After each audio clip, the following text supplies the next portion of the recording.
मैं अपने सभी स्टूडेंट्स का अपने ई क्लासरूम में वेलकम करता हूं।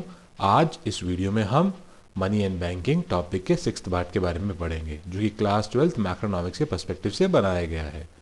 अगर आप मेरे नए व्यूअर हैं तो मैं आपको सजेस्ट करूंगा कि इस चैप्टर की बेटर अंडरस्टैंडिंग के लिए आप इससे पहले 5 पार्ट्स को ज़रूर स्टडी करें, जिनका लिंक आपको इस वीडियो के डिस्क्रिप्शन बॉक्स में मिल जाएगा। तो चलिए जानते हैं कि आज हम किस टॉपिक के बारे में पढ़ने वाले हैं। जैसा कि आप जानते हैं कि ऑलरेडी मैं इस टॉपिक के ऊपर 5 वीडियोस बना चुका हूं, जिनमें मैंने मनी और बैंकिंग में स्पेशली कमर्शियल बैंक को डिस्कस किया है। आज इस वीडियो में मैं क्रेडिट क्रिएशन प्रोसेस को एक्सप्लेन करने वाला हूं कि क्रेडिट क्रिएशन क्या है, किस बेसिस पे जो है क्रेडिट क्रिएट किया जाता है, कमर्शियल बैंक क्रेडिट कैसे क्रिएट करता है। तो इस वीडियो का पूरा फोकस क्रेडिट क्रिएशन प्रोसेस पे रहेगा। पर पहले उससे पहले हम जानें कि क्रेडिट क्रिएशन से पहले हम जानें कि मनी क्रिएशन से पहले हम जानें कि मनी एक्चुअली में क्रिएट करने की पावर किन किन के पास है हमारे इस सिस्टम में। तो सबसे पहला जो हमारे पास पावर है वो सेंट्रल बैंक ऑफ इंडिया, जो इसको हम बोलते हैं RBI, reserve bank of India. क्योंकि हम जानते हैं कि रिजर्व बैंक ऑफ इंडिया है वो एक प्रिंसिपल सप्लायर है मनी का, और उसके पास अथॉरिटी है कि वो मनी को प्रिंट कर सके। और अगर आसान शब्दों में कहें तो उसके पास मोनोपोली कंट्रोल है, यानी कि केवल एक ही एजेंसी है जिसके पास नोट छापने का अधिकार है, और वो है RBI, reserve bank of India.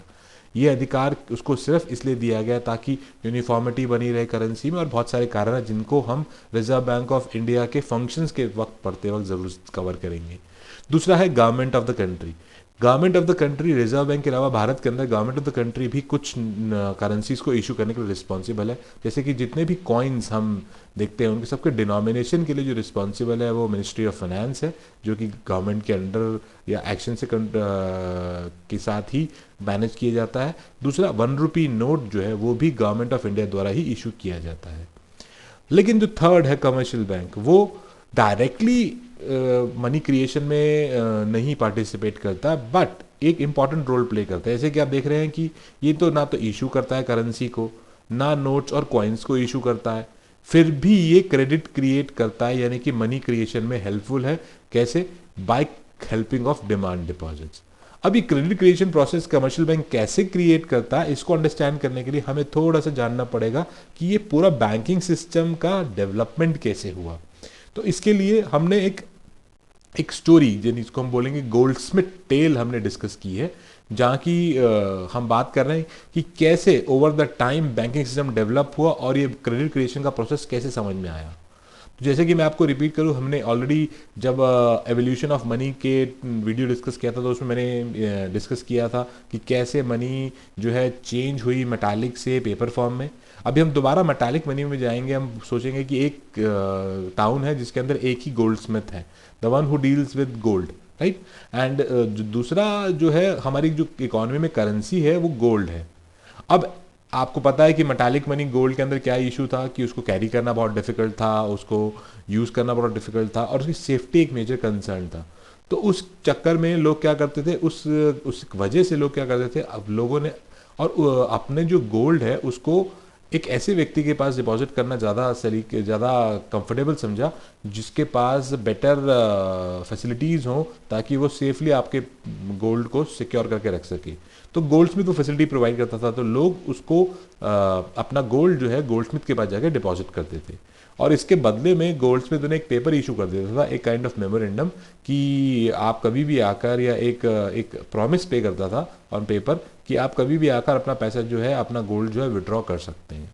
अब जैसे टाइम बीतता गया तो लोग जो है उन पेपर्स, क्योंकि लोगों का ट्रस्ट था पेपर के पीछे, तो it becomes a fiduciary money, और लोग पेपर को ही आपस में एक्सचेंज करने लगे और उसी बेसिस पे ट्रेड करने लगे, क्योंकि पेपर कैरी करना कन्वीनियंट था और गोल्डस्मिथ पे सभी लोग टाउन में ट्रस्ट करते थे, तो उन्हें पता था कि पेपर शो करने पर उन्हें उनका पैसा मिल जाएगा।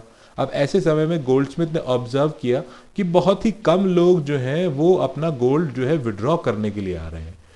तो गोल्डस्मिथ ने ऑब्जर्व किया कि जितना भी गोल्ड उसके पास पड़ा है, केवल उसका एक छोटा सा हिस्सा ही जो है विड्रॉ होता है एज अ गोल्ड। तो गोल्डस्मिथ को एक आइडिया आया, क्यों ना हम इस गोल्ड से जो है कुछ पैसा कमा सके, क्यों ना हम इस गोल्ड को यूज़ करें ताकि हम इसको मल्टीप्लाई कर सके।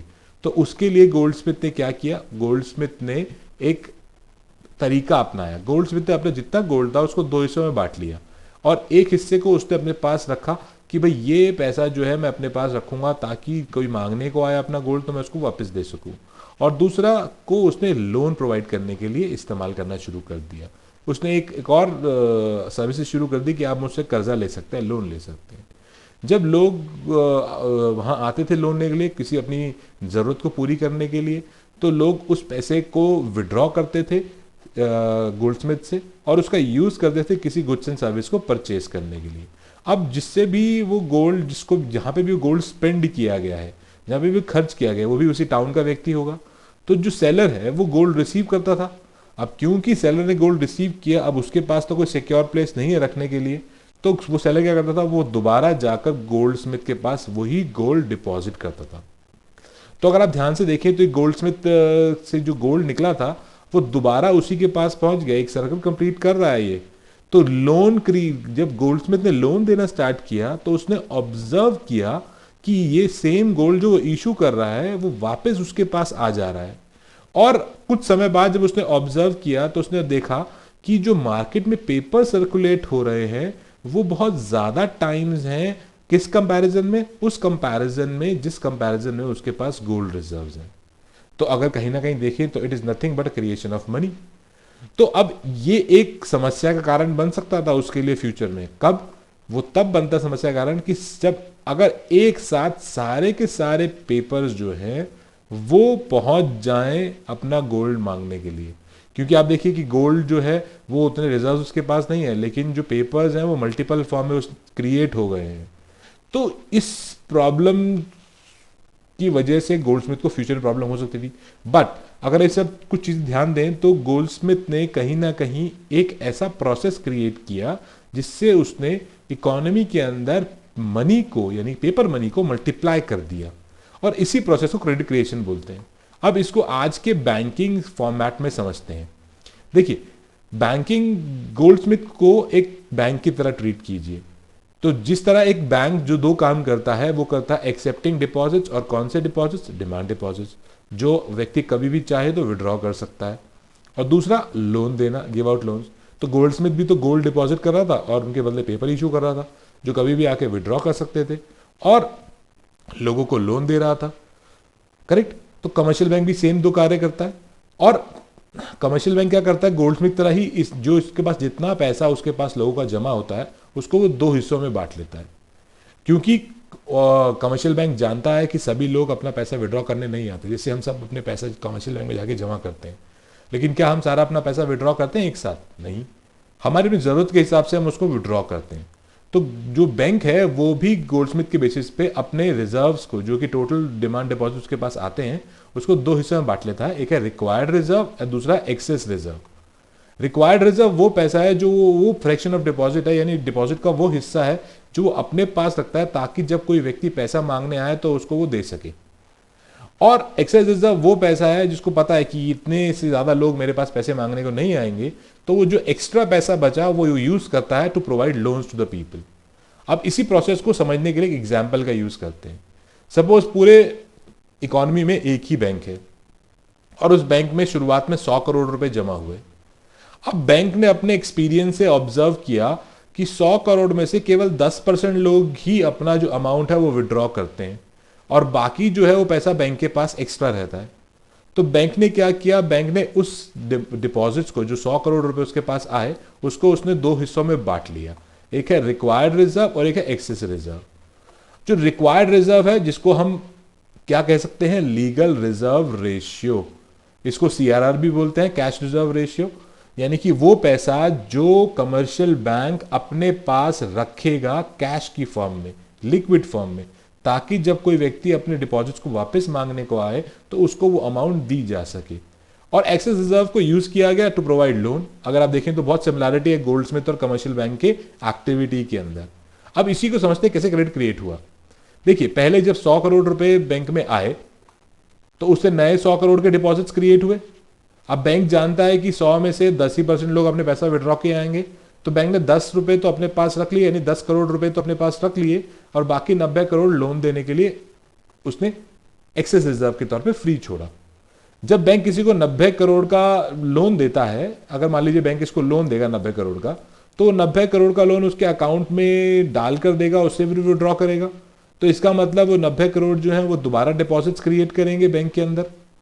जैसे कि वो पैसा कहीं ना कहीं कोई लोन लेगा, फिर वो बैंक वो विड्रॉ करेगा, विड्रॉ करने के बाद इसको दो तरीके से देख सकते हैं। लेट्स से कि पहला कि वो बैंक अगर पैसा दे रहा है 90 करोड़ रुपए, तो बैंक आपको सीधा कैश नहीं देता, वो आपका अकाउंट खोलता है, डिपॉजिट क्रिएट करता है, फिर आप उससे विड्रॉ करते हैं। वन। दूसरा, आप इसको ऐसे ना लेकर दूसरे तरीके से ले, बैंक ने किसी को लोन लिया 90 करोड़ का, सपोज कैश ही दे दिया, वो बंदे ने कहीं अलग अलग जाकर पैसा खर्चा किया व्यक्ति ने, तो वो पैसा जिसके पास आया उसने फिर जाकर उसको बैंक में जमा कराया, तो अल्टीमेटली वो 90 करोड़ के डिपॉजिट और क्रिएट होंगे। अब बैंक जानता है कि 90 करोड़ में का 10% जो कि 9 करोड़ है वो बैंक अपने पास रिजर्व रखेगा, क्योंकि इतना ही आमतौर पर ऑन एन एवरेज लोग विड्रॉ करेंगे, और बाकी को लोन के लिए इशू करेगा।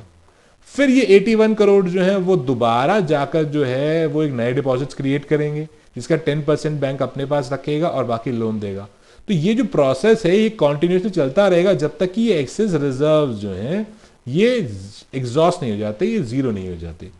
तो अल्टीमेटली देखेंगे कि हर बार तो बैंक में जो इनिशियल डिपॉजिट हुए वो तो 100 करोड़ ही हुए, लेकिन उसकी वजह से जो आप मल्टीपल डिपॉजिट्स क्रिएट कर रहे हैं, जैसा कि जो पेपर फॉर्म ऑफ करेंसी बन रही है वो मल्टीपल टाइम्स बन रही है एज कंपेयर टू जितना इनिशियल डिपॉजिट हुआ था। और इसी प्रोसेस को हम क्रेडिट क्रिएशन बोलते हैं, कि एक्चुअली फिजिकल फॉर्म में उतना मनी अवेलेबल नहीं है, लेकिन बैंक उसे मल्टीप्लाई करके ज्यादा क्रिएट कर लेता है। तो अगर हम देखें कि बैंक कितना क्रेडिट क्रिएट कर पाता है, तो हम देखेंगे टोटल डिमांड डिपॉजिट्स, इसका जो फॉर्मूला है वो है total demand deposit is equal to 1/LRR into initial deposits. तो अभी हम कितना बैंक कितना रहा 10%, तो इसके आधार पर अगर 100 रुपए का डिपॉजिट होता है और हमारा LRR 10% है, तो बैंक उसका 10 टाइम्स जो है वो क्रेडिट क्रिएट कर सकता है, मनी क्रिएशन कर सकता है। तो हम ये ऑब्जर्व कर सकते हैं कि हमारा जो मनी क्रिएशन है वो दो फैक्टर्स पे डिपेंड करता है। पहला कि हमारा रेशियो कितना है। देखिए, जितना कम रेशियो होगा पैसा उतनी बार सर्कुलेट होगा, क्योंकि बैंक को अपने पास कम रखना पड़ेगा। और दूसरा, कितना पहली बार मनी डिपॉजिट किया गया था, इनिशियल डिपॉजिट कितने थे। इन दो फैक्टर्स के बेसिस पे हम डिटरमाइन कर सकते हैं कि बैंक ने कितना क्रेडिट क्रिएट किया है इकोनॉमी में। इसको उदाहरण से समझते हैं। जैसे इसमें जैसे फॉर एग्जाम्पल हम समझते हैं क्या रिलेशन है मनी मल्टीप्लायर और रिजर्व रेशियो में। तो मनी मल्टीप्लायर क्या है कि कितना पैसा मल्टीप्लाई हो सकता है, तो 1/LRR। तो यहां पर अगर देखें तो LRR अगर 10% है तो मनी कितना मल्टीप्लाई कर सकता है 10 टाइम्स, यानी कि अगर 100 रुपए जमा हुए तो 1000 हो जाएंगे। और अगर LRR 20% है तो मनी कितना क्रिएट हो सकता है 5 टाइम्स। क्यों? क्योंकि आप देखिए, अगर आपका जो LRR है यानी कि आपका रिजर्व रेशियो, सपोज 100 रुपए बैंक में आए, तो बैंक को अगर उसके पास 10 ही रखने पड़ते हैं तो उसे 10 बार ऐसे चक्कर लग सकते हैं। लेकिन अगर बैंक को 20% अपना डिपॉजिट का जो है कैश में रखना पड़ता है, तो बैंक अगली बार लोन कम देगा, तो जो है क्रेडिट कम क्रिएट होगा। तो अल्टीमेटली अगर हम कहें कि LR को अगर हम इंक्रीज करते हैं, लीगल रिजर्व रेशियो को हम इंक्रीज करते हैं, कि अगर बैंक को ज्यादा पैसा अपने पास कैश की फॉर्म में रखना पड़ता है, तो उसकी जो क्रेडिट क्रिएट करने की कैपेसिटी है वो डिक्रीज हो जाएगी। और यही रिलेशंस को अगर हम देखें तो हम ये जानेंगे कि किस तरह बैंक जो है LRR के बेसिस पे इकोनॉमी के अंदर क्रेडिट क्रिएट करता है। आई होप इस वीडियो के बाद आपको समझ में आएगा कि बैंक कैसे क्रेडिट क्रिएशन करता है, और आप उसको रिलेट कर पाएंगे गोल्डस्मिथ के एग्जाम्पल से कि कैसे गोल्डस्मिथ ने एक ऐसे प्रोसेस को दिया जिससे मॉडर्न बैंकिंग सिस्टम डेवलप हुआ। Thank you for watching my video.